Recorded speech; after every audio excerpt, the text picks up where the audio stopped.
Hello friends, welcome back my channel. आज हम बनाएंगे स्पोर्टक्स ब्लाउज। सिंपल ब्लाउज है, बिल्कुल इजी वे में। इसकी फिटिंग भी बहुत अच्छी आती है और आप इजीली अपने आप से बना सकते हैं ये ब्लाउज को। आपको एक बार अच्छे से देखना है। कटिंग वीडियो ऑलरेडी मैंने डाल दी है इस ब्लाउज की, आप उसको देख सकते हैं। मैं उसको शो कर दूंगी डिस्क्रिप्शन में। ये स्टिचिंग है। अगर दोनों वीडियोस एक साथ डालती तो काफ़ी लॉन्ग हो जाती है, आपको देखने में प्रॉब्लम होती है, इसलिए स्टिचिंग की अलग है और कटिंग की अलग है। इसमें सिर्फ स्टिचिंग है। आप देख सकते हैं किस तरीके से मैंने कच्चा करा है। कच्चा करने का ये सिंपल सा तरीका है। एक बार इस तरीके से आप कच्चा कर लीजिए पेन लगा के, और फिर आप मशीन से इसके एक पैर की सिलाई लगा दो पूरे अस्तर और इसको जोड़ के। पहले मैं दोनों जो पार्ट हैं आगे के, उन दोनों को मैंने इस तरीके से अटैच कर लिया एक तरीके से, है ना, रफली अटैच करा है। फिर इसको हम पक्का जो कच्चा हम करते हैं एकदम जो फिक्स हो जाते हैं दोनों पार्ट, इसको हम मशीन से करेंगे। बहुत ही जल्दी हो जाता है इस तरीके से करते हैं तो। देख सकते हैं आप।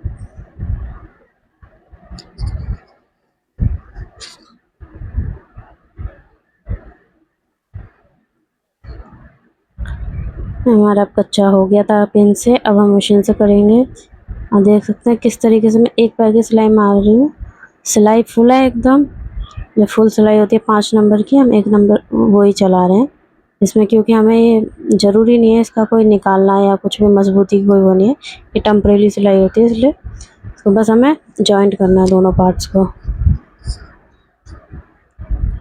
इस तरीके से मैंने बैक पार्ट भी इसी तरीके से पिन लगा के कच्चा कर लिया था।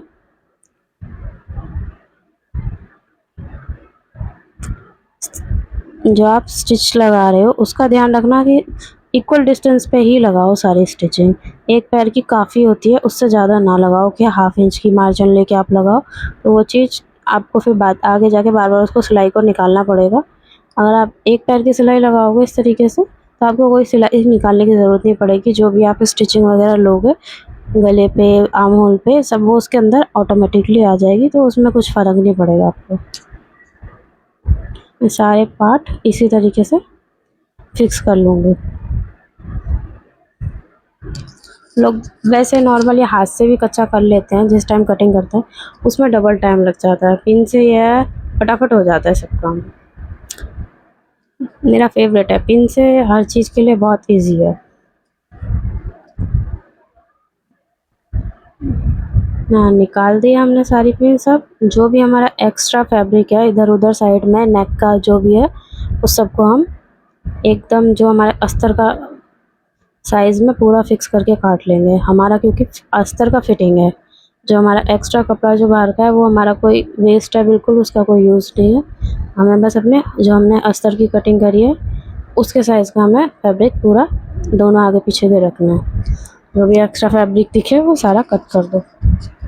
एक्स्ट्रा हम इसलिए रखते हैं ताकि बाद में जब ये स्टिचिंग लगाते हैं, इसको कच्चा करते हैं, उस टाइम कपड़ा जो मेन फैब्रिक होता है वो कम ना पड़ जाए, इसलिए हम थोड़ा एक्स्ट्रा ही साइडों में से कट करते हैं बाद में। क्योंकि एक बार जब स्टिचिंग लगा देंगे तो जो भी एक्स्ट्रा होगा इजीली कट जाता है, उसमें कोई दिक्कत नहीं आती। कम पड़ जाएगा तो आप थोड़ा बहुत, जैसे ये हाफ इंच है, ये कम पड़ जाता है तो आप इसको जॉइंट तो नहीं कर पाते ना, इसलिए हम इसको हमेशा से थोड़ा एक्स्ट्रा ही लेते हैं, हाफ इंच करीबन। आर्म होल में भी, नेक में भी, साइड में भी, सब जगह से लेंथ में भी थोड़ा हाफ इंच एक्स्ट्रा ही लेते हैं।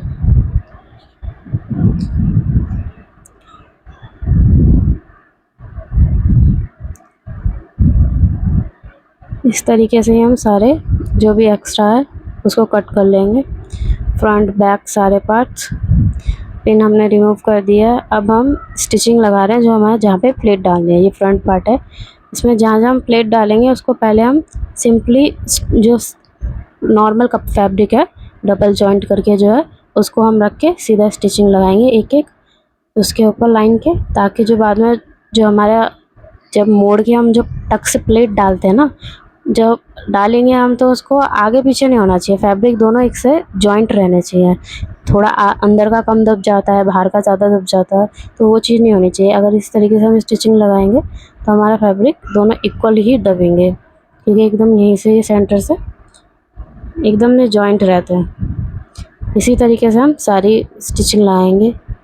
जो हमारी जो वेस्ट की स्टिचिंग होती है वो हम हमेशा ज़्यादातर 1.25 इंच 1.5 इंच तक लेते हैं। बैक साइड में आप देख सकते हैं मैंने 1.5 इंच की ले लिया प्लेट एक, दोनों 1.5 इंच की। जो हमारे फ्रंट पार्ट है उसमें भी हमें इसी तरीके जो भी एक्स्ट्रा धागा था हमने कट कर दिया।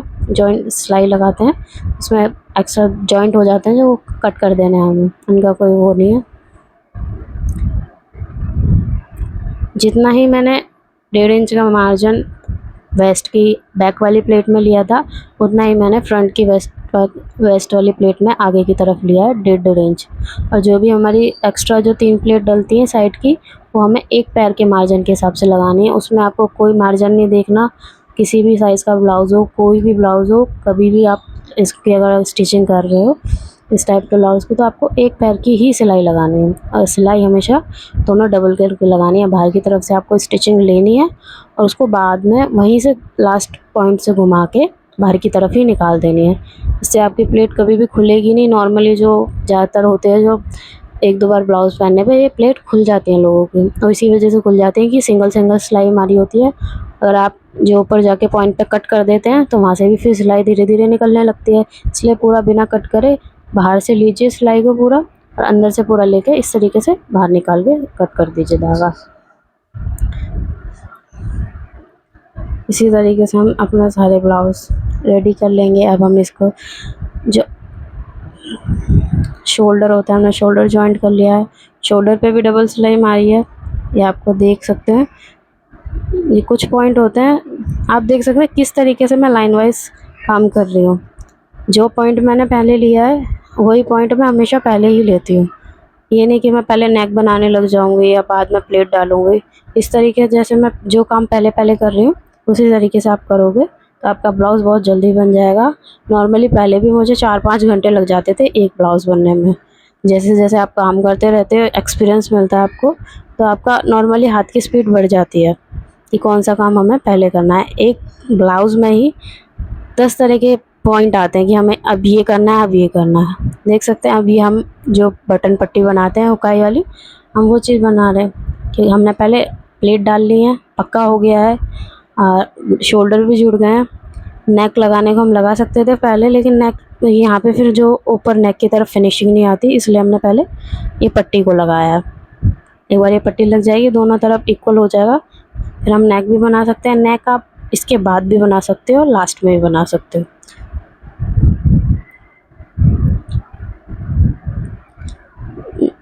ये हुक वाली पट्टी हम हमेशा डबल लेते हैं, जो मेन फैब्रिक है वो भी और अस्तर भी। और जो हम हुक जिसमें लगाते हैं उसमें अस्तर की हम डबल करके पट्टी ले सकते हैं। 3.5 से 4 इंच तक हम ले लेते हैं, इतना चल जाता है।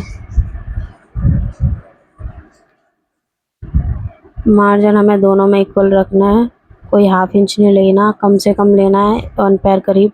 पूरा ऊपर से नीचे तक स्ट्रेट करके हमें स्टिच कर देना है। अगर थोड़ा बहुत जो टेढ़ा मेढ़ा होता है उसको अपने अकॉर्डिंग स्ट्रेट करके स्टिच कर दो।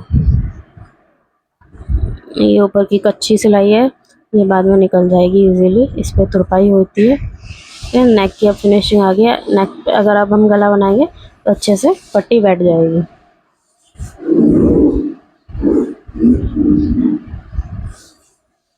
इस तरीके से ये सिंपली मेरे कहते हैं ना 1 बाय 1 ये प्रोसेस इस तरीके से करती हूँ तो बहुत जल्दी बन जाता है, आपको पता भी नहीं चलता। डायरेक्ट एक के बाद एक काम आप ही स्टार्ट करते रहते हो, उसकी दिक्कत नहीं होती। और इस तरीके से बनाओगे ना कि आपको कौन सा काम पहले करने में इजी लगता है। 1-2 बार आप बनाओगे तो आपको भी समझ में आ जाएगा। इस तरीके से और एक पट्टी हम किस तरीके से जॉइंट कर सकते हैं आप देख सकते हैं। मैं सिंपली इसी तरीके से दोनों तरफ हमने मार्जिन रखा था, जो चोंच निकल रही है फैब्रिक की उतने मार्जिन के साथ जब हमारी स्ट्रेट पट्टी एकदम स्टिच होती है।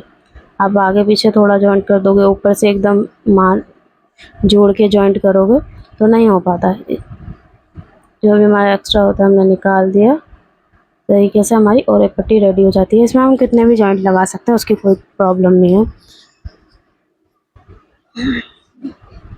नेक वगैरह में हमेशा और एक पट्टी ही लगती है। जो हम नेक लगाएंगे उसका डिस्टेंस एकदम इक्वल होता है। देख सकते हैं आप कितना एक पैर से मतलब कहते हैं ना बिल्कुल भी ज़्यादा नहीं होगा, एक पैर के बराबर ही। पूरा नेक में हम हल्का हल्का स्ट्रेच देके पूरी और एक पट्टी को राउंड करके लगा देंगे। नेक को हम स्ट्रेट करने की कोई कोशिश नहीं करेंगे। जिस स्टेज में वो चल रहा है, राउंड है, वो राउंड स्टेज में ही चलेगा, तो उसको उसी तरीके से हम हल्का हल्का कर्व देके और एक पट्टी को लगा देंगे। ज़्यादा स्टिच नहीं करनी है और एक पट्टी, कि वो सीधी हो जाए बिल्कुल, बाद में स्ट्रेच ही ना हो। हल्का हल्का स्ट्रेच करके लगाना। लास्ट में मैं अपना पॉइंट वो बंद करके अंदर फैब्रिक करके इस तरीके फिनिशिंग के साथ, बिल्कुल जितना हमारा एक पैर की हमने स्टिचिंग ली है फैब्रिक में, उतनी हमें एक पैर का वो अपना पट्टी को मेज़र करना है। बाकी जो भी फैब्रिक बचेगा और पट्टी का हमें सारा अंदर करके एक स्टिच लगानी है एकदम कॉर्नर कॉर्नर पे, जहाँ से हमारी ओरे पट्टी स्टार्ट हुई है। इस नेक की इतनी अच्छी फिनिशिंग आती है ना, आप देखोगे अभी आपको हैरान आ जाओगे। इस तरीके से नेक में बहुत अच्छी फिनिशिंग आती है।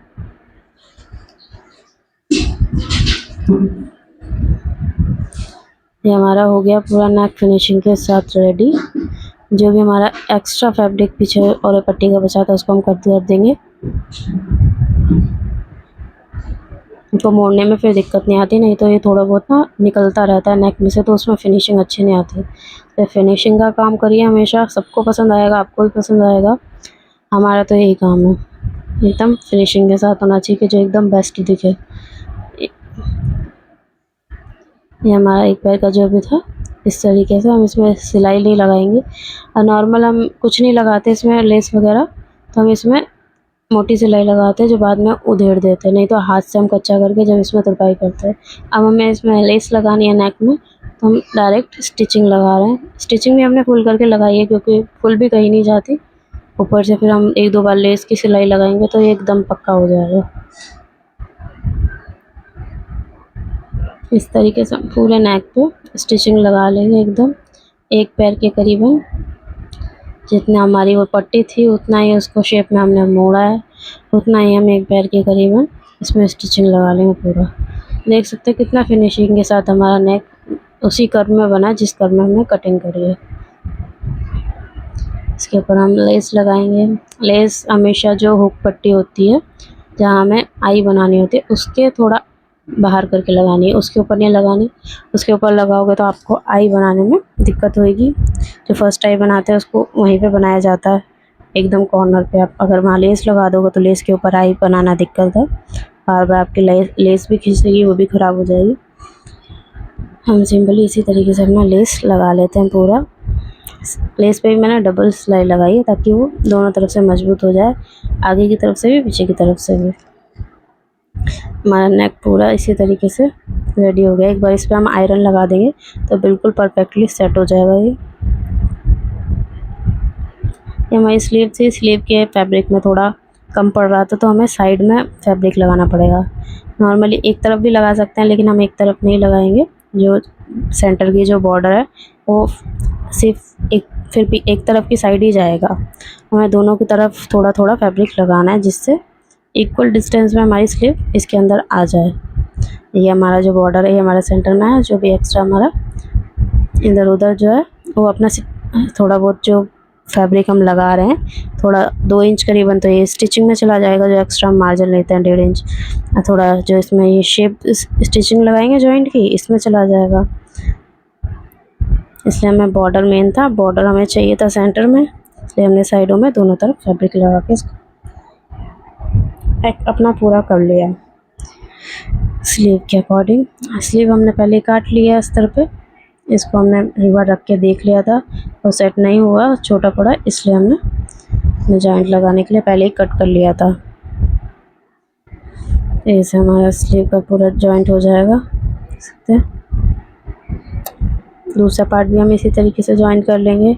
उल्टे सीधे का आपको ध्यान रखना है। जो मेन फैब्रिक होता है उसमें आगे पीछे का नहीं पता चलता जल्दी से, इसलिए आप पिन करके कच्चा कर लो एक बार देख के अच्छे से कि ये राइट साइड है ये रॉन्ग साइड है, तभी आप इसको स्टिच करो बार बार। नहीं तो आपको बाद में पता चलेगा कि ये साइड तो लाइट शेड पड़ रही है, फीकी फीकी, ये साइड डार्क पड़ रही है, हमने उल्टा जोड़ दिया। इसलिए पहले से ये चीज़ ध्यान रखो। जो हमने फ्रंट साइड है, वहाँ पे अपनी स्लीव रखी है, बॉर्डर हमारा सेंटर में ही आना चाहिए। देख सकते हैं किस तरीके से हम जो भी बॉर्डर के नीचे एक्स्ट्रा कपड़ा बचा है 1/2 इंच करीबन, उतने पे ही हम स्टिचिंग लगा के इसको पलट देंगे। नीचे से हमें फिर कुछ मोड़ना नहीं पड़ेगा, कुछ भी नहीं, डायरेक्ट पलट के हमारा फिनिशिंग के साथ स्लीव रेडी हो जाएगी। इसके ऊपर एक हम टॉप स्टिच लगाएंगे।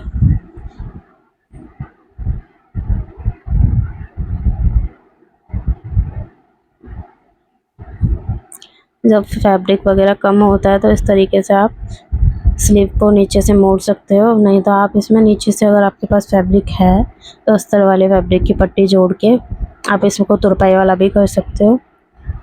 हमारे पास फैब्रिक नहीं था, थोड़ा सही हेल्दी साइज़ का बना रहे थे हम ब्लाउज़, तो उसमें पूरा ही फैब्रिक लग गया था।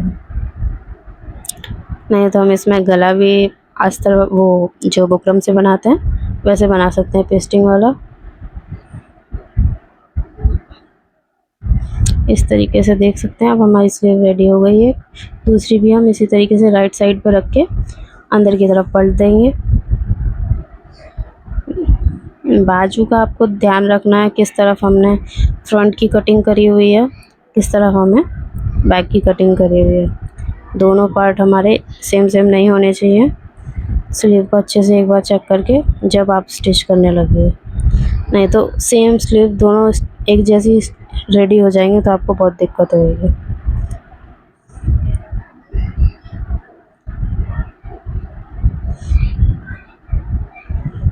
ये स्लीव एक बार कट करने के बाद उसको आप दोबारा से मेन फैब्रिक कहाँ से लाओगे? अस्तर तो ले भी आओगे लेकिन मेन फैब्रिक कहाँ से लाओगे? इसलिए हमेशा ध्यान रखिए कटिंग करने से पहले स्लीव दोनों चेक कर लीजिए कि कौन सी राइट साइड की है, कौन सी लेफ़्ट साइड की है, और सेम नहीं होनी चाहिए।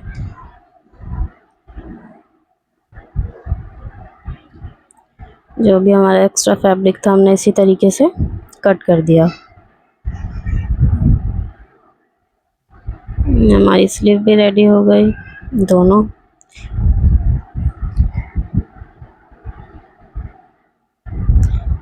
मैंने सोचा था लेस लगाऊं, फिर बट अच्छी नहीं लगती। जो मेन साड़ी थी उसके अकॉर्डिंग फिर थोड़ा ज़्यादा हो जाता। साड़ी सिंपल ही सी बॉर्डर की थी, इसलिए हमने स्लीव में फिर कैंसिल कर दिया। लेस लगाना हमेशा आप जो सेंटर से जॉइंट करके इसमें चाहे आप स्टिचिंग लगा सकते हैं। मैं आपको पता है मैं पिन ही यूज़ करती हूँ ज़्यादातर। मैंने सेंटर में एक पिन लगा दी, फिर इसको एक तरफ से पकड़ के पहले मेज़र कर लिया था मैंने कि पूरा आर्म होल आ जाएगा, स्ट्रेच नहीं करना पड़ेगा। स्ट्रेच करना पड़ता तो मैं स्ट्रेच करती थोड़ा बहुत। स्ट्रेच हमें बिल्कुल जो बीच में जो पार्ट बचता है उधर करना है, ना ऊपर की तरफ जॉइंट पे करना है ना नीचे की तरफ। जो आर्म होल के नीचे लास्ट पार्ट आता है फिटिंग वाला, ना वहाँ। जो बीच का पार्ट बचता है उसमें ऊपर बीच में से 1.5 इंच छोड़ के और नीचे से 2 इंच करीबन छोड़ के बीच का जो पार्ट होता है उसमें हम थोड़ा सा स्ट्रेच कर सकते हैं स्लीव को, ठीक है। बॉडी को नहीं कर सकते हम, जो बॉडी फिटिंग है उसको हम नहीं स्ट्रेच कर सकते। जो स्लीव है हमारे स्लीव के आर्म होल को स्ट्रेच कर सकते हैं हम। अगर छोटा थोड़ा बहुत लगे आपको तो स्ट्रेच करके हल्का हल्का उसी तरीके से आप लगा सकते हो। राउंड स्लीव भी लगाते हैं लेकिन हमें इस तरह की स्लीव इसलिए पसंद है, इसको ढीला और टाइट करना बहुत इजी हो जाता है। आप जब चाहें इसको एक सिलाई खोल के आप इसको लूज़ कर सकते हैं, एक सिलाई लगा के आप टाइट कर सकते हैं। राउंड सिलाई अगर एक बार हम आर्म होल में लगा देते हैं तो उसको आर्म होल को ही खोलना पड़ जाता है नॉर्मली। फिर घर पे तो लोग बाग नहीं कर सकते ना जिनको नहीं आता। अगर हम इस तरीके से बनाएंगे तो कोई भी जिसका ब्लाउज़ है वो नॉर्मली तो जब भी लूज़ हो रहा है, टाइट हो रहा है, तो एक सिलाई लगा के या खोल के अपने फिटिंग का ब्लाउज़ कर सकते हैं। दोनों आर्म होल में इसी तरीके से लगा दूँगी।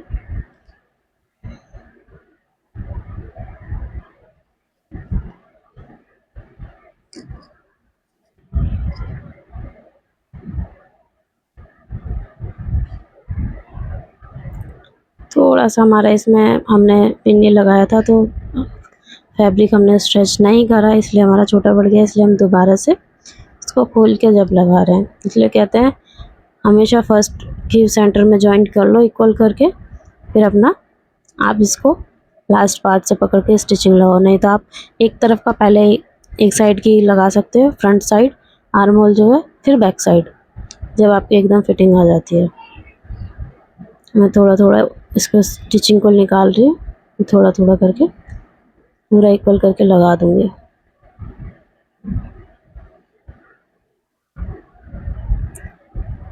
हमने इसी कस्टमर का सेकंड ब्लाउज़ भी बनाया था इसी टाइप में, वो थोड़ा स्काई ब्लू कलर में था, वो भी साड़ी के साथ का था, बट उसका हमने वीडियो इसलिए नहीं बनाया कि सेम सेम आपको ज़्यादा ही वो ना लगे, इसलिए अलग अलग टॉपिक पे ही वीडियो बनाना अच्छा है।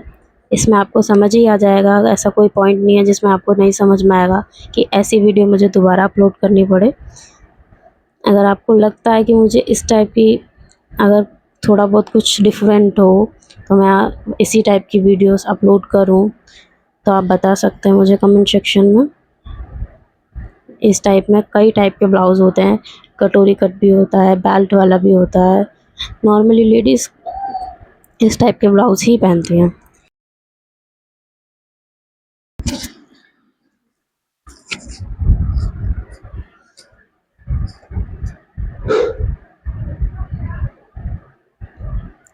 जो भी हमारा एक्स्ट्रा था हमने वो कट कर दिया।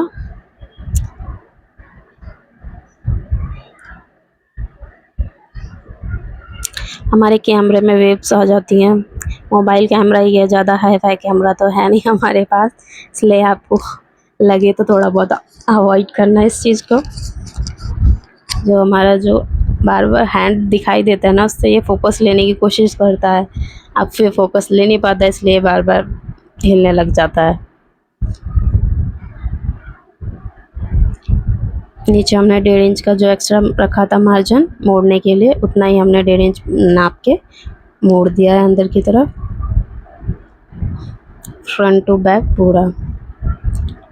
फिटिंग में आपने देखा था मैंने एक पैर की जो फिटिंग लगाई थी साइडों में पार्ट्स जोड़ने के लिए, वो ज़रूर लगाएं पहले, इससे आपको यह बहुत हेल्प मिलेगी अपना फिटिंग के लिए। जो फिटिंग की सिलाई लगाएंगे अब हम, उससे आपको जब मर्जी आप खोल सकते हो, जब मर्जी स्टिचिंग कर सकते हो। कोई राउंडनेस की आपको प्रॉब्लम नहीं होएगी कि यहाँ से नीचे से राउंड ख़राब हो जाएगा, सिंपल है बिल्कुल। तो मैंने नीचे तक बिल्कुल जो मैंने पट्टी मोड़ी थी 1.5 इंच की, वो पूरी नीचे तक इक्वल आ रही है।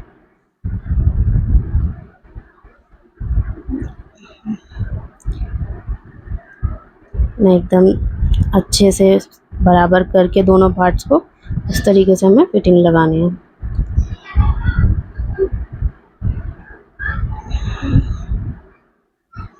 फिटिंग में हम 1 से 2 सिलाई एक्स्ट्रा लगाते हैं लूजिंग में, कि कस्टमर को अगर आगे प्रॉब्लम हो, टाइट वगैरह हो, तो 1 सिलाई खोल के अपना लूज़ कर सकता है।